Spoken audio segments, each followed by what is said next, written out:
يا أبا عبد الله يا أبا عبد الله. اعوذ باللہ من الشیطان الرجیم بسم اللہ الرحمن الرحیم الحمد للہ الذی لا يبلغ مدحته القائلون ولا يحصي نعماءه العادون ولا يعدي حقه المجتهدون الذي ليس لصفته حد محدود ولا نعت موجود ولا وقت معدود ولا أجل ممدود فطر الخلائق بقدرته ونشر الرياح برحمته الصلاة والسلام على الرسول المسدد المصطفى العمجد المحمود الأحمد سیدنا و مولانا و مولا الکونین جد الحسن والحسین عانی ابو القاسم محمد اللہم صل علی محمد وآل محمد وآلہ الطیبین الطاہرین المعصومین الذین قال اللہ انما یرید اللہ لیذہب عنکم الرجس اہل البیت ویطہرکم تطہیرا.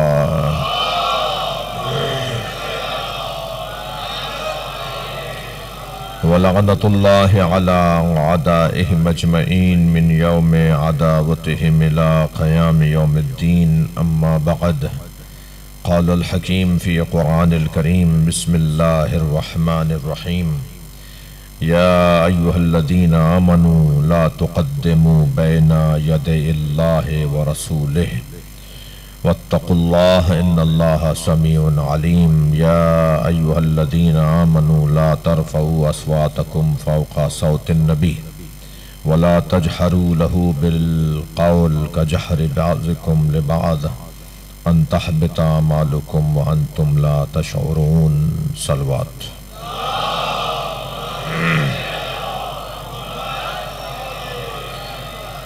کچھ حاجات اور کچھ خاص دعاؤں کے لیے میرے پاس پیغامات ہیں آپ کے لیے کہ آپ دعا کریں سب مل کر.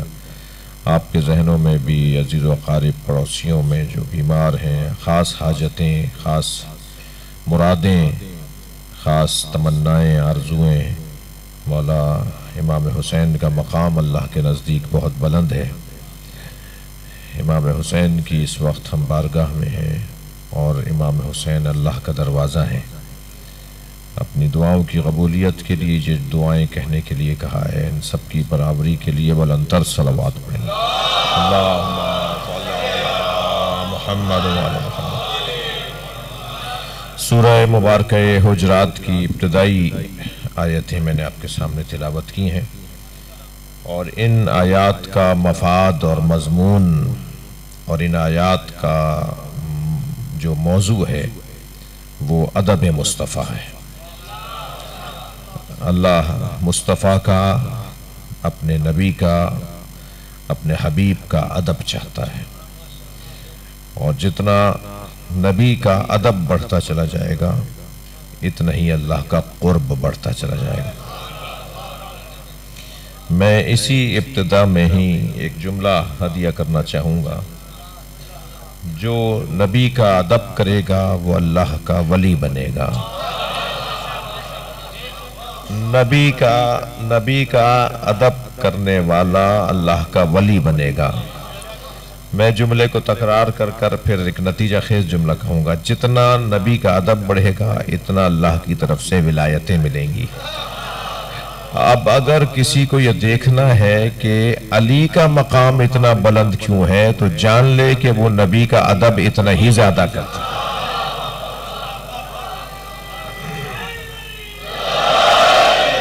جو زیادہ نبی کا ادب کرے گا اتنا ہی اس کا مقام بلند ہوتا چلا جائے گا. اور سب سے زیادہ نبی کا ادب اگر کسی نے کر کے دکھایا ہے تو وہ علی مولا کا وجود ہے.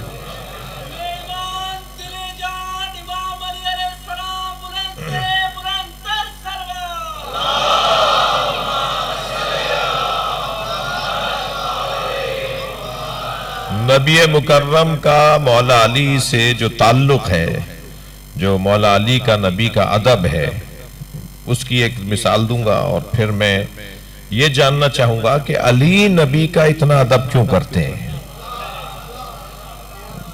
بہت طویل مثالیں ہیں اور بہت ہی حسین لمحات ہیں جو نبی اور علی کا مولا کا رشتہ ہے، اور جو مولا علی کا نبی سے ادب ہے۔ میں اپنے مضمون پر آج ایک اور مرحلے میں داخل ہو رہا ہوں۔ مولا علی کا جو نبی سے ادب ہے، مولا علی کا جو نبی سے ادب ہے، مولا علی کا نبی سے جو ادب ہے، اس کی ایک موٹی، روشن، واضح، لطیف، حسین مثال یہ ہے، جس نبی کا سایہ نہیں تھا اسی کا سایہ کو علی کہتے ہیں۔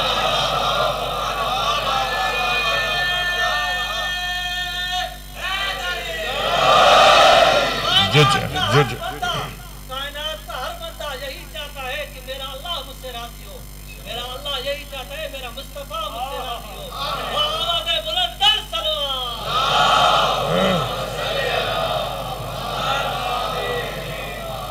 علی مولا نبی کا ادب، ایک مثال، ایک مرتبہ آپ کے سامنے ایک شربت رکھا گیا مولا علی کے سامنے۔ ایک چاہنے والے نے مولا کے لیے شربت تیار کیا، حضرت نے اسے غور سے دیکھ کے فرمایا میں اسے نہیں پیوں گا، میرے مصطفیٰ نے نہیں پیا۔ اس کا وہ مطلب نہیں لیا جائے کہ جو نبی نے نہیں کیا وہ کام ہم نہیں کریں گے، یعنی جو نبی، مثلا نبی کے زمانے میں مائک نہیں تھا، نبی کے زمانے میں جہاز نہیں تھے، نبی کے زمانے میں مثلا آج کی جو سہولتیں وہ نہیں تھیں، تو اس کو بدعت نہیں بولتے۔ یہ موضوع بدعت نہیں بیان ہو رہا، یہ موضوع عشق بیان ہو رہا ہے۔ یعنی یہ بحث نہیں ہے کہ جو نبی کے زمانے میں نہیں تھا وہ ہم چیزوں کو استعمال کریں گے تو بدعت یہ نہیں ہے، بدعت اسے کہتے بھی نہیں ہے جی، بدعت اسے نہیں کہتے، بدعت کہتے ہیں ہر وہ چیز جو دین کا مخالف ہو اسے دین کا حصہ بنا دیا جائے۔ تو اگر یہ نبی کے زمانے میں نہیں تھا مثال کے طور پر تو یہ مخالف بھی تو دین کا نہیں ہے۔ تو ہر وہ چیز میں ان بچوں اور جوانوں کو قاعدہ دے رہا ہوں کہ بدعت جو بھی دین کا مخالف ہو اسے ادخال دین ما لیسا ہوا دین، دین میں ایسی چیز کو شامل کرنا جو دین ہی نہ ہو، یہ بدعت کہلائے گا۔ تو یہ ایک علیحدہ بات تھی، ایک ضمناً ہو گئی ہے۔ اصل بات تو عشق کی ہے کہ مولا علی نبی مکرم، کسی نے کہا یا علی آپ خضاب نہیں کر رہے، آپ اپنے بالوں کو رنگ نہیں کر رہے، خضاب نہیں کر رہے، تو حضرت نے فرمایا کب فرما رہے ہیں؟ تقریباً 20 سال کے بعد فرما رہے ہیں۔ فرماتے ہیں نحنو فی عزاء النبی، 20 سال کے بعد فرما رہے ہیں میں نبی کی عزا میں ہوں، میں نبی کے غم میں بیٹھا ہوں۔ تو یہ نبی کا، مولا علی کا نبی سے ادب ہے۔ جس مضمون کو میں آپ کے سامنے چاہ رہا تھا آج بیان کرنا، اللہ کرے کامیاب ہو جاؤں، وہ مضمون یہ ہے کہ یہ ایک طویل مثال ہے کہ مولا علی کتنا نبی سے پیار کرتے تھے، کتنا ادب کرتے تھے۔ علی کو سوائے نبی کے کوئی نظر ہی نہیں آتا تھا۔ جنگ بدر کے اندر سرکار تشریف فرمائے کہ ایک مرتبہ خبر آئی کہ ایک بہت بڑا پہلوان مشرک لے کر آئے، اور اتنا بڑا پہلوان ہے وہ کہ وہ ایک اونٹنی کے بچے کو بھی پکڑ لیتا ہے جی، اس کے پیروں کو پکڑ کے اوپر اپنے ہاتھ سے اٹھا لیتا ہے، اس کو گھوڑے کو گرا دینا اس کے لیے کوئی بات نہیں ہے جی، بڑے بڑے پہلوانوں کو ایک ساتھ قتل کر دینا اس کے لیے کوئی بات نہیں۔ بہت بڑا پہلوان، ایک جلاد نما، ایک دیو ہیکل انسان۔ خبر آئی جنگ بدر کے اندر کے وہ بھی آیا ہوا ہے مشرکوں کی طرف سے، تو نبی نے ہاتھ اٹھا کے فرمایا اللہم اکفنی نوفلا، یا اللہ اس شخص سے، اس جلاد سے میری قوم کو، میری ملت کو، میری امت کو محفوظ رکھ جی۔ جیسے نبی نے فرمایا نا، اب مولا علی کا سارا خیال ہی یہ تھا کہ کیسے کتنی جلدی میں نوفل کو مار کر آؤں تاکہ میرے نبی مجھ سے خوش ہو جائے۔